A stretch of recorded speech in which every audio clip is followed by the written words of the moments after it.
Leafs Converts Hockey World, what's going on? This is the Leafs Convo podcast. I am your host, Norman James. It's great to be with you. Mike Augello's been waiting patiently all day to convo with me about the Leafs 4-1 loss in Tampa. They didn't get the W, but they played like they should have. It's just Andrei Vasilevskiy was on another planet playing out of this world. Unfortunately, the Leafs were the victim of it.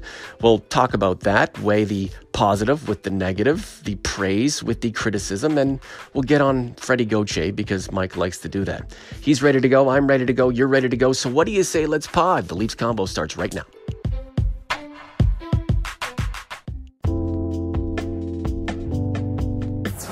And here is my podcast brother from another mother. You like that? Mike Augello. Hello, sir. How are you?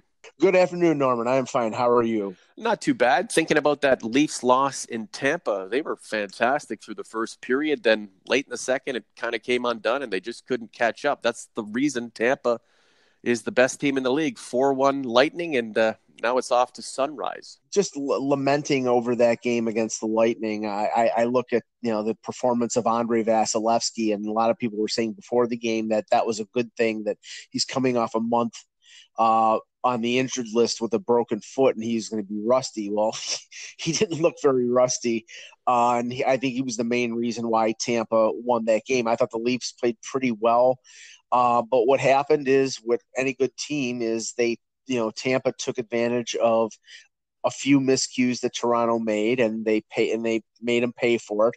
And I didn't think it was a particularly strong game from Frederik Andersen, but it was Vasilevskiy stopping him and opportunistic offense making them pay, and that's what happened.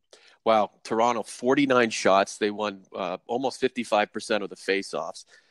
Just 8 penalty minutes, only 4 giveaways. Takeaways were 6 apiece. I mean, they played the kind of game that you typically want to play, and as you mentioned, Andrei Vasilevskiy stole this. But that's what happens when you take on a team like Tampa. They are not on par with you statistically throughout, yet they're opportunistic. The goaltender plays well, and maybe this was a good opportunity for the Leafs to see what they need to do when push comes to shove, get that good goaltending, and find goals and score goals when they have to. So this was it's not the first time they'll play this season. It won't be the last, but clearly a good indicator of what the Leafs have to do going forward. Yeah, in my column today, I didn't lay the blame for the defeat on Frederik Andersen, but Tampa only had 21 shots on goal and he allowed 4 goals, but I think it was more circumstance more than anything.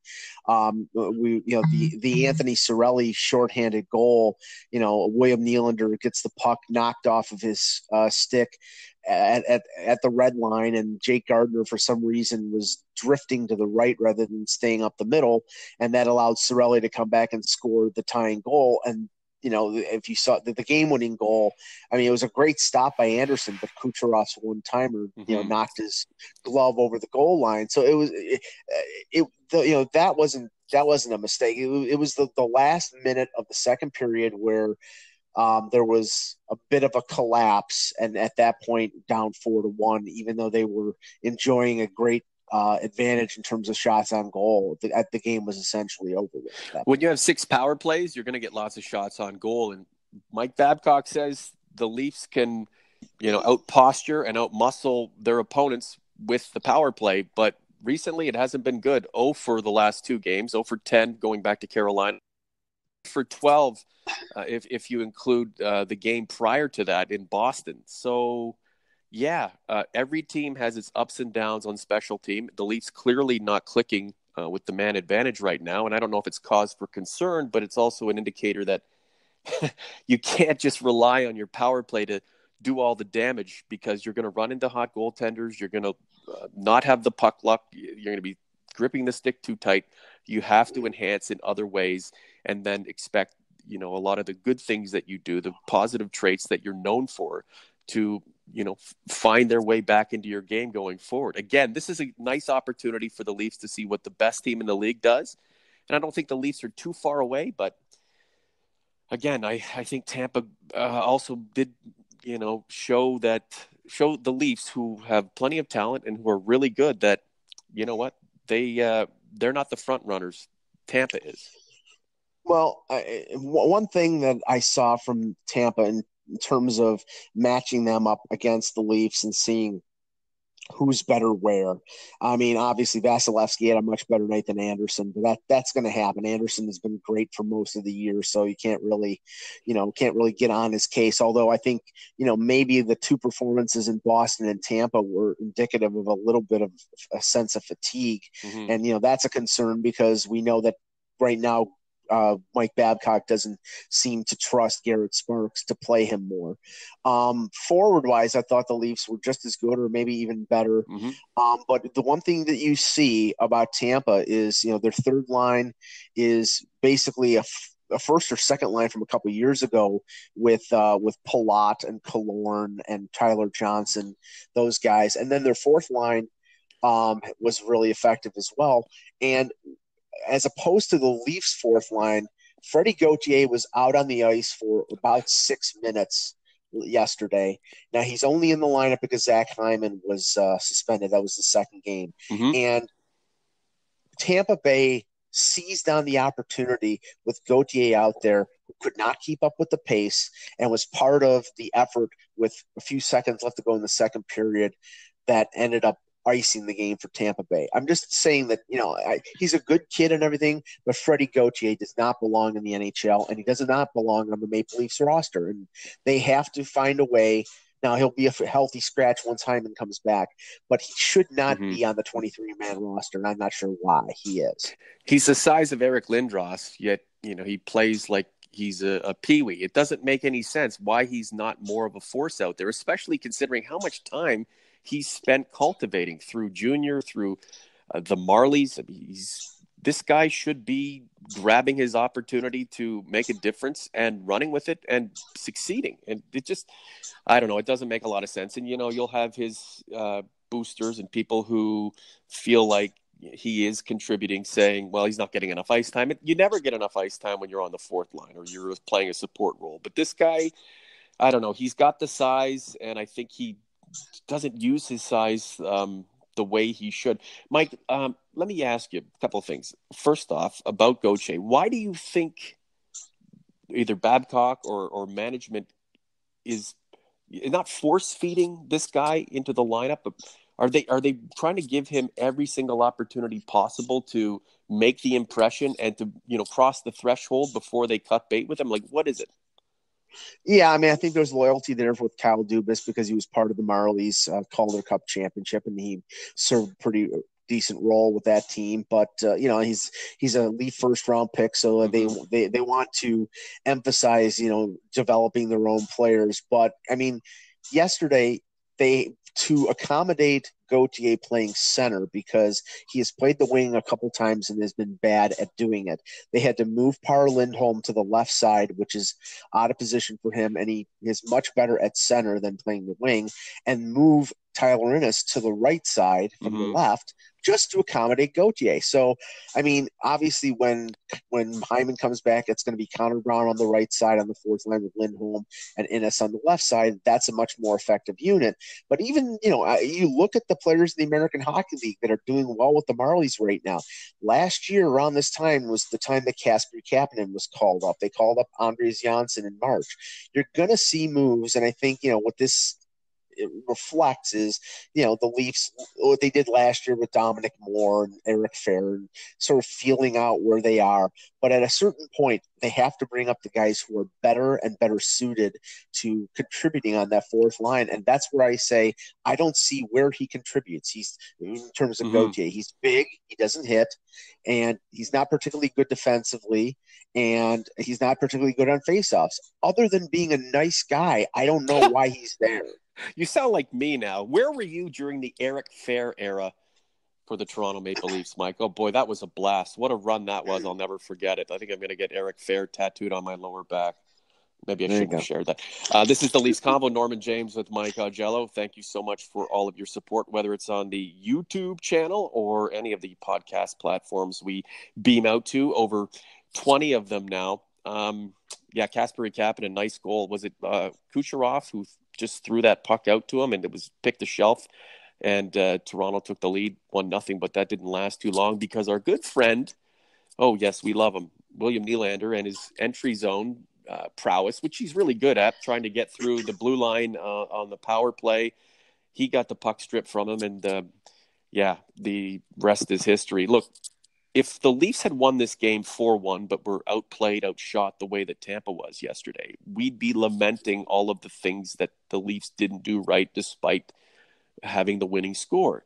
Do you think John Cooper and the Tampa staff are looking at this game and thinking, you know what, we can't continue to play, let the Leafs have the whole of the play, and to think that we're going to have success long term, especially if we get into a playoff series? So what do you think the concern is from Tampa's end, knowing that, the Leafs were stoned by a really good goaltender, and that happens sometimes?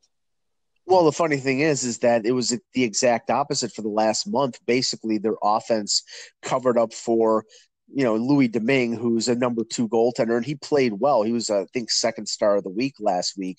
But what they did was they scored a lot more goals, and their offense sort of carried them past average goaltending. So this was the first game where they could sort of sit back and say, okay, we have our number 1 back. So maybe it was a little bit of a letdown on the part of Tampa, but they won't get away with that for very long. But it's nice to have that safety net of Vasilevsky, but you just see the depth and the wave after wave of talented players, Stamkos and Kucherov and Yanni Gord. I mean, it goes on and on. And the Leafs have something comparable, but the great difference between the one team and the other is that one team has a deep and talented and partially tough defense. A guy like Eric Cernak, who was, I believe, in the LA organization, couldn't make it. He was knocking heads around yesterday. And the Leafs really don't. I mean, Morgan Riley is probably a Norris candidate, and they have a couple other defensemen who are decent.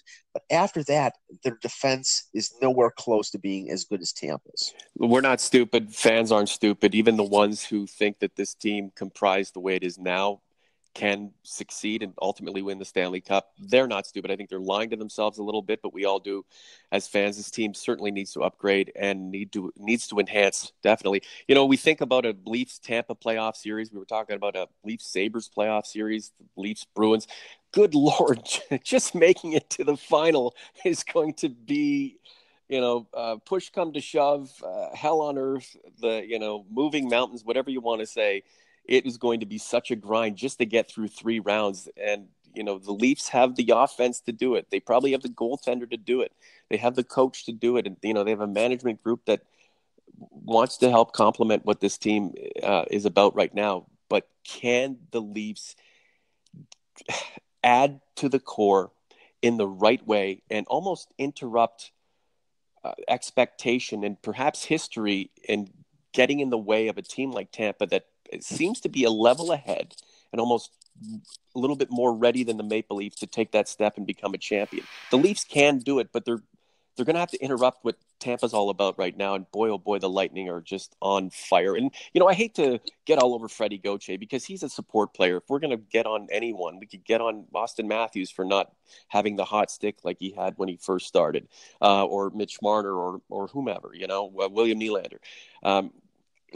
Again, the Leafs did play pretty well against the Lightning. They just came away with the L. So that Saturday night in Sunrise, Florida, Mike, I know you're excited about it. Quick on that, then we got to go. Yeah, I'm sure we're going to see a lot of fans disguised as empty seats at the BB&T Center. But no, I think they'll come back with a much better effort. Florida is not the team that Tampa Bay is.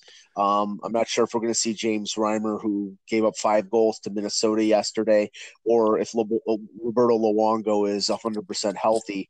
But it should be a victory. But the Leafs have had a history of struggling in those games in Florida, so they can't take the Panthers for granted. They're going to have to put in an effort as good as they did in Tampa to get the 2 points.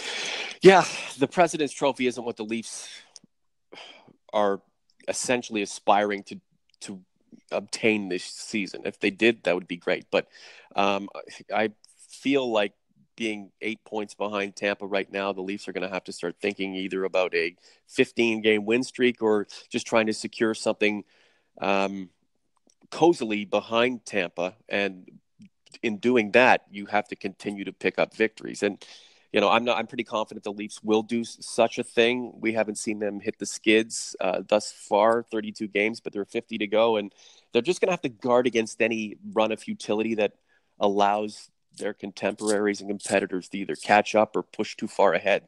The Leafs, in a lot of ways, control their own destiny based on the fact that they are a dynamic squad, one of the best in the league, with potential to increase and get better. But that means every single game they've got to try to find a way to inch forward. Michael, got to go. Thanks, Norman.